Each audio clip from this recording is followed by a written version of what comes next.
சரண் Krishna YouTube சேனலுக்கு உங்களை அன்புடன் வரவேற்கின்றேன். குலதெய்வத்தை முறையா தாங்க வணங்குறோம். இருந்தாலும் கஷ்டப்படுறோம் அப்படின்னு சொல்றவங்களா நீங்க? இதோ உங்களுக்கான பதிவு. நம்ம சேனல்ல உள்ள வீடியோவ ஃபர்ஸ்ட் டைம் நீங்க பார்க்குறீங்க அப்படின்னா, மறக்காம நம்ம சேனல சப்ஸ்கிரைப் பண்ணி வச்சுக்கோங்க. நம்ம சேனல்ல தொடர்ந்து குலதெய்வ பதிவுகள், ஆன்மீக தகவல்கள் வந்து கொண்டே இருக்கும். வாங்க வீடியோக்குள்ள போகலாம். ஒவ்வொரு வீட்டுக்குமே தனி குலதெய்வங்கள் இருக்க தான் செய்யும். அந்த தெய்வங்களை நம்ம குடும்ப முறைப்படி வணங்கிக்கிட்டு தான் இருப்போம். அப்பயுமே ஒரு சிலர் சொல்லுவாங்க, "நாங்க வருஷ பூஜைக்கு கரெக்டா போவோங்க. போனாலுமே எங்க வீட்ல ஏதோ ஒரு கஷ்டங்கள் தொடர்ந்து கொண்டே இருக்கின்றது. நாங்க என்ன செய்றதுன்னே எங்களுக்கு தெரியல." அப்படின்னு சொல்றவங்க பலருமே இருக்காங்க. கஷ்டம் அப்படின்னா என்ன நினைக்கிறாங்கன்னா, நம்ம கிட்ட காசு பணம் இல்ல. அதனால நம்ம ரொம்ப கஷ்டப்படுறோம் அப்படின்னு நினைக்கிறீங்க. ஒரு சிலர் வந்து பெரிய வீடுகள் இல்ல, ஆடம்பர பொருட்கள் இல்ல. இதெல்லாம் நம்ம கஷ்டப்படுறோம். நம்மளோட உற்றார் உறவினர்களிடம்லாம் இருக்கு. அவங்கள்ட்ட இருக்கு, நம்மளிடம் இல்ல. அதனால நான் கஷ்டப்படுறேன். இருந்தாலும் சாமிய நான் அதிகமா கும்பிடுறேன். அப்பயும் நான் கஷ்டப்படுறேன். இன்னும் ஒரு சிலர்லாம் நினைப்பாங்க, நான் நல்லா சாமி கும்பிடுறேங்க. அவங்க சரியா சாமியே கும்பிட மாட்டாங்க. ஆனா அவங்கலாம் நல்லா இருக்காங்க. நாங்க தாங்க ரொம்ப கஷ்டப்படுறோம். அப்படின்னும் ஒரு சிலர் நினைப்பாங்க.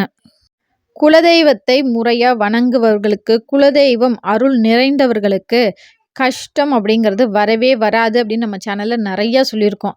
என்னங்க நீங்க சொல்றீங்க? நாங்க இவ்ளோ கஷ்டப்படுறோம். நீங்க என்னங்க கஷ்டமே வராதுன்னு சொல்றீங்க அப்படின்னு கேட்டிங்கன்னா, கஷ்டம் அப்படின்னா மனிதனால் தீர்க்க முடியாத விஷயங்களே கஷ்டமாகும்.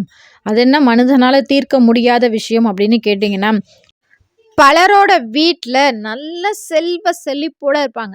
ஆனா, அவங்க வீட்ல போய் பார்த்தீங்கன்னா, நிம்மதி அப்படிங்கிறது இருக்கவே இருக்காது.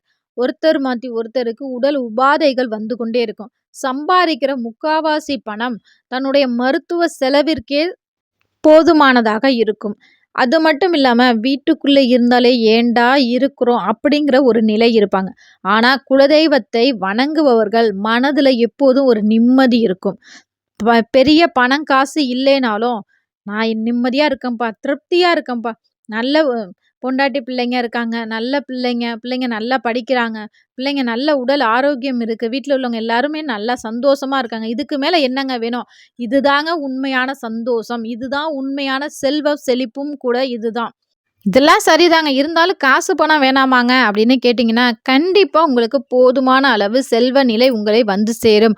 ஒரு சிலருக்கு தங்களோட ஜாதகத்துல கிரக நிலைகளின் அமைப்பு ஒரு கஷ்டத்த, செல்வத்த அதாவது பண ரீதியாக ஒரு சில கஷ்டங்களை கொடுக்க தான் செய்யும். அதுவுமே குலதெய்வத்தை முறையா வணங்குபவர்களுக்கு அந்த கஷ்டங்கள் குறுகிய காலத்திற்கே இருக்குமே தவிர, அது நிரந்தர கஷ்டமாக இருக்காது.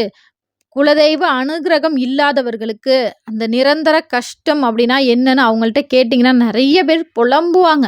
எங்கள் வீட்டில் சொத்து சுகம்லாம் நிறைய இருக்குங்க. அதை அனுபவிக்கிறதுக்கு பிள்ளைங்க இல்லைங்க. பெற்றவங்க நல்லா இருப்பாங்க, பிள்ளைங்களுக்கு உடம்பு சரியாமல் அவங்கள போய் அந்த நோய் வாட்டுவது அது மிகப்பெரிய கொடுமைகளாக இருக்கும். எவ்வளோ கோவிலுக்கு போனேன், எவ்வளோ சாமி கும்பிட்டேன், இருந்தாலும் எங்கள் குடும்பம் ரொம்ப கஷ்டப்படுதுங்க அப்படின்வாங்க. ஏன்னா அவங்களுக்கு அந்த குலதெய்வத்தின் அனுக்கிரகம் இல்லை. குலதெய்வம் கோபமாக இருக்கலாம், இல்லை குலதெய்வம் சாபத்தில் இருக்கலாம், இல்லை நம்ம முன்னோர்கள் செய்த தவறினால் கூட குலதெய்வம் நம் மீது கோபமாக இருக்கலாம். இதெல்லாம் எப்படிங்க சரி பண்ணுறது? எங்கள் முன்னோர்கள் செஞ்சதுக்கு நாங்கள் என்ன பண்ணுறது? முன்னோர்களின் வரிசையில தான் நம்ம குலதெய்வ எல்லையில போய் நம்ம நிற்கிறோம். அப்படி இருக்கும்போது நம்ம முன்னோர்கள் செய்த பாவங்களும் நம்மை தான் சேரும், முன்னோர்கள் செய்த புண்ணியங்களும் நம்மை தான் சேரும். இன்னும் ஒரு சிலர்லாம் பார்த்தீங்கன்னா குலதெய்வம் வணங்கவே மாட்டாங்க. ஆனா, அவங்க ரொம்ப நல்லா இருக்காங்களே! நல்ல நிம்மதியா தானங்க இருக்காங்க. அவங்க முன்னோர்கள் செய்த புண்ணியங்கள். இப்ப நாங்க கஷ்டப்படுறோம் அப்டின்னா, எங்களோட முன்னோர்களோட பாவம் அப்டின்னு சொல்றீங்க. அத நாங்க எப்படி போக்குறது? அப்டின்னு கேட்டீங்கன்னா, அதற்குமே உங்க குலதெய்வ எல்லை தான் சிறந்தது. உங்க குலதெய்வ எல்லைக்கு போங்க. உங்களால முடிந்த அன்னதானங்கள் செய்யுங்க. அன்னதானம் செய்ற அளவுக்கு வசதி இருந்தா, நாங்க ஏங்க இப்படி புலம்புற போறோம் அப்படின்னு கேட்டீங்கன்னா, நீங்க அன்னதானம்னா பெரிய அளவுக்கு செய்யணும் அப்படிங்கிற அவசியம் இல்ல. உங்க குலதெய்வ எல்லையில உங்களால் முடிந்த சாதங்கள், அதாவது புளியோதரை கட்டிட்டு போய் அங்க உள்ள காகத்திற்கு உணவு வைக்கலாம். அது மட்டும் அல்லாது, உங்க குலதெய்வ எல்லைக்கு செல்லும்போது வெல்லமும், பச்சரிசியும் நல்லா நுணுக்கி எடுத்துட்டு போய் உங்க குலதெய்வ கோவில்ல சுத்தி இருக்கிற மரம், செடிகளுக்கு அடியில போடலாம். அங்க உள்ள எறும்புகள், காகங்கள் இதெல்லாம் சாப்பிடும்போது, கண்டிப்பா உங்களுக்கு முன்னோர்களின் ஆசீர்வாதம் முதல்ல கிடைக்கும். முன்னோர்களோட ஆசீர்வாதம் இருந்தா, கண்டிப்பா குலதெய்வத்தின் அனுக்கிரகமும் உங்களுக்கு கிடைக்கும். அது மட்டும் அல்லாது, ஒரு பௌர்ணமி திதி உங்க குலதெய்வத்திற்கு எந்த நாள் ரொம்ப உகந்த நாளோ, அந்த நாள்ல உங்க குடும்பத்தாரோட எல்லாம் சேர்ந்து போயி, பொங்கல் படையலிட்டு, நல்ல ஒரு தலைவாழை இலை விரிச்சு, சுவாமிக்கு படையலிட்டு வணங்கிய பிறகு, சுவாமிக்கு நல்ல பார்வை படுற இடத்துல தலவாழை இலை விரிச்சு, அது மேல பச்சரிசி பரப்பி, 11 தேங்காய் மூடிகள்ல நீங்க நெய் தீபம் ஏற்றி வழிபாடு செய்ய வேண்டும். அல்லது இலுப்பெண்ணெய் தீபம் ஏற்றி வழிபாடு செய்து, உங்க கோவில்ல அசைவ படையல் இட்டு வணங்குற வழக்கம் இருந்தா, கண்டிப்பா அசைவ படையல் இட்டு வணங்கி வாருங்கள். இது போன்று நீங்க செய்றதுனால குலதெய்வத்தின் கோபம் குறையும்.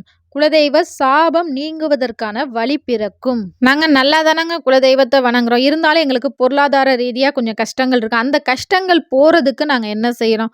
தினமும் அன்றாடம் குலதெய்வத்தை வீட்டிலேயே நினைச்சு வழிபாடு செய்யுங்க. தினமும் குலதெய்வத்திற்கு விளக்கு ஏற்றி வழிபாடு செய்யுங்க. தினமும் குலதெய்வத்தை நினைச்சுக்கிட்டே வாருங்கள். எனக்கு இந்த கடன் பிரச்சனைலாம் சீக்கிரம் தீரணும்ப்பா. எனக்கு செல்வ செழிப்பு சேரணும்ப்பா. இன்னைக்கு நல்ல வியாபாரம் நடக்கணும்ப்பா. எனக்கு தொழில் முன்னேற்றம் ஏற்படணும்ப்பா அப்படின்னு சொல்லி குலதெய்வத்தை முழு மனதோட நினைச்சுக்கிட்டே வாங்க. உங்களுக்கு ஒரு சில கிரகங்களின் பாதக நிலை இருந்தால் கூட பெரிய அளவுக்கு கஷ்டம் வராமல் உங்க குலதெய்வம் உங்க பாதுகாக்கும். அந்த கிரகங்களின் அமைப்பு மாறும்போது கண்டிப்பா உங்களுக்கு ஒரு நிரந்தர வெற்றி, நிரந்தர வருமானம் ஏற்படுவது போல் அந்த குலதெய்வம் கட்டாயம் செய்யும். குலதெய்வ வழிபாடு கோடி தெய்வ வழிபாட்டிற்கு சமம். ஒவ்வொரு குடும்பத்தாரும் குலதெய்வத்தை முழு மனதோடு, முழு நம்பிக்கையோடு வணங்குங்கள். கண்டிப்பா அந்த தெய்வம் உங்களுக்காக ஓடோடி வரும். உங்கள் தலமாடு காத்து நிற்கும். உங்களுக்கு உங்க குலதெய்வத்தின் துணை கட்டாயம் வேண்டும் அப்படின்னு நீங்க நினைச்சீங்கன்னா, ஓம் குலதெய்வம் துணை அப்படிங்கிற கமெண்ட்ஸை மறக்காம எங்களோட கமெண்ட் செக்ஷன்ல ஷேர் பண்ணிக்கோங்க. இந்த வீடியோ உங்களுக்கு பயனுள்ளதாக இருக்கும் என்ற நம்பிக்கையில் மற்றொரு வீடியோவில் சந்திக்கிறேன். இந்த வீடியோ உங்களுக்கு பிடிச்சிருந்தா லைக் பண்ணுங்க, ஷேர் பண்ணுங்க, மறக்காம சப்ஸ்கிரைப் பண்ணுங்க. இது உங்கள் சரண் கிருஷ்ணா யூடியூப் சேனல். நன்றி, வணக்கம்.